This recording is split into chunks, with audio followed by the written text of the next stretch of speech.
Guys, आज हम बताने जा रहे हैं सलवार। सलवार की लंबाई है 35।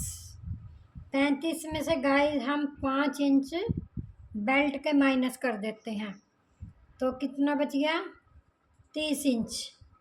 30 इंच हमने सलवार की लंबाई लेनी है, 5 ये हमने घटा दिए हैं बेल्ट के लिए। ये हमने गाइस बेल्ट घटा दी। 35 उसकी लंबाई है, 5 हमने बेल्ट के माइनस कर दिए, तो 30 बच गया। 30 का डबल हम कपड़ा लेंगे। ना ज़्यादा खुली सलवार बनानी, ना ही ज़्यादा टाइट। और ये मैंने 8 इंच बेल्ट पहले से ही काट ले रही हूँ, क्योंकि मैंने इसका मेज़रमेंट कर लिया कि बेल्ट पहले निकल जा रही है। ये गाइस मैंने बेल्ट काट दिया और ये मैंने इसका नाप लिख दिया है। और गाइस पोंचा हमको 6 तैयार करना है। ये है पोंचा। पोंचा भी कहते हैं गाइस, मूरी भी कहते हैं, बॉटम भी कहते हैं, वो अपनी लैंग्वेज के अनुसार। तो 6 हमको ना तैयार चाहिए, 6 में 2 हमको सिलाई का चाहिए, तो बन गया 8। अब 8 इंच हमको पोंचा रखेंगे जब हमारा 6 इंच तैयार होगा। गाइस जी, इतनी बात आपको समझ आ गई होगी। तो ये मेरा है इसका मेज़रमेंट। अब 30 इंच लंबाई बची थी, तो 30 का हम कर देंगे अब इसको डबल। 30 इंच लंबाई लेकर उसका डबल कर देते हैं। बिल्कुल आसान है सलवार, ध्यान से समझिएगा। ये देखो गाइस, ये 30 इंच है और इसके बाद 10 इंच आसन बच जाए, 13 बच जाए, यानी कि हम ना लंबाई का डबल कर लेते हैं। पहले देखते हैं कितना आसन बचेगा। बेल्ट निकालने के बाद जो कपड़ा बच गया उसको हमने लंबाई का डबल कर दिया। ये देखिए,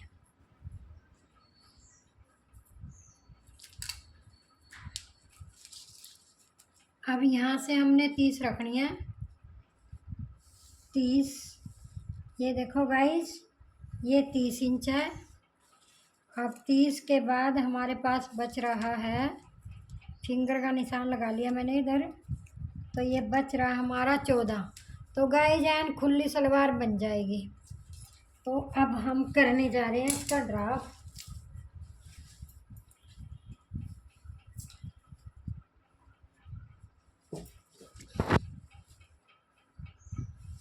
यहाँ से दिख रहा है, यहाँ से दिख रहा है। अब ये हमने मोड़ दिया है पोंचा, पहले से ही हमने ना पोंचा मोड़ दिया।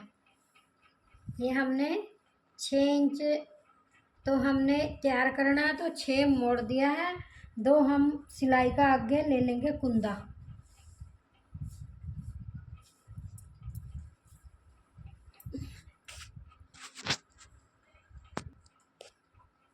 हेलो गाइस, ये 30 इंच सलवार की लंबाई इधर है, ये देखिए 30 इंच। और गाइस ये 10 इंच आसन है और 2 इंच ये हमने रख लिया कुंदा। ये देखो दिख रहा है, ये देखिए 2 इंच कुंदा यहाँ रख लिया। और 30 इंच लंबाई इधर रख ली। ये देखिए गाइस, 30 इंच ये रही। अब 10 इंच आसन यहाँ रख लिया। अब उधर भी 10 इंच आसन है और गाइस इधर भी 10 इंच आसन है। 6 हमने मोड़ दिया है, इसका नाम गोड्डा। कोई गोड्डा कहता, कोई पट कहता है, वो तो अपनी ही लैंग्वेज के अनुसार।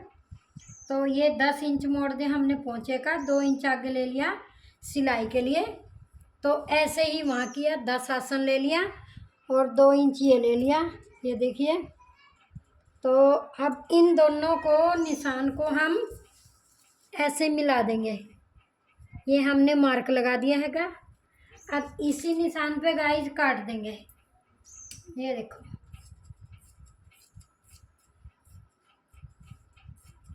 ये अब हम काटने जा रहे हैं। काट दिया, यानी कि ये बन गई हमारी सलवार। तो गाइस उसी निशान पे हमने काटना होता है। तो काटने के बाद अब 2 कुंदे हमारे ये हो गए। इसमें हमारा मैं यहाँ से नहीं काटती हूँ, काटेंगे फिर यहाँ से जोड़ेंगे। मैं इसको ना ब्रीक सी सिलाई दे देती हूँ यहाँ पे। ये देखो मैं टुक मार दे रही हूँ और ऐसे ही ऊपर भी लगा दूँगी। ये यहाँ पे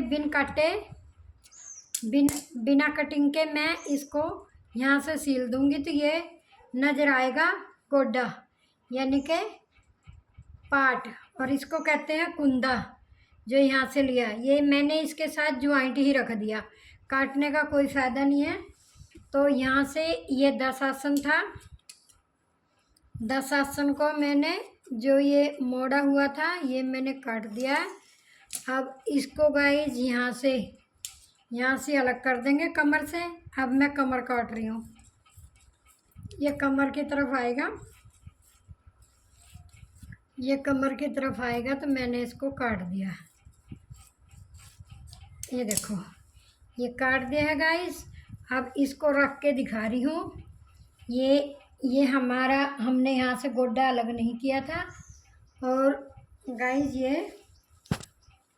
ये इसके ऊपर आके जुड़ जाएगा ऐसे ऐसे।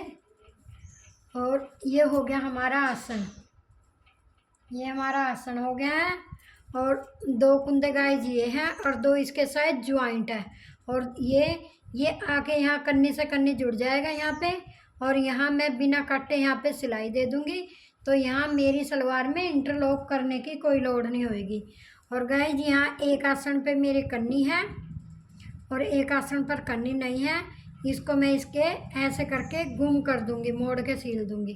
तो गाइस कहीं भी इंटरलॉक होने की ज़रूरत नहीं होएगी।